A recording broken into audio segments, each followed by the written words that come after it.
দেখুন এই যে আমার পাতাবাহারে গাছটা, এই পাতাবাহারে গাছের থেকে আর একটা গাছ বেরিয়েছে। এই গাছটাকে কেটে আমি আজকে আর একটা টবে বসাবো। এই যে হাঁড়ি একটা জোগাড় করেছি, এটা অ্যাকচুয়ালি আমাদের ঠাকুরের হাঁড়ি, ঠাকুর পুজো হয়, সেই হাঁড়িটা আমি ফেলিনি।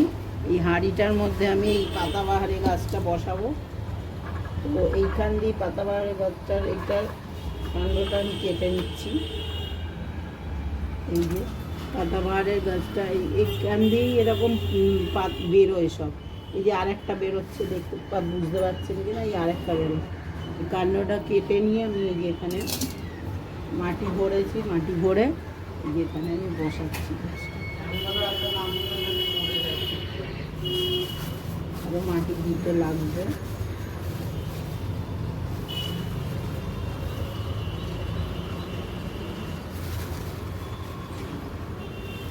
আমি কিছুদিন পর দেখাবো গাছটা হলো কি হলো না।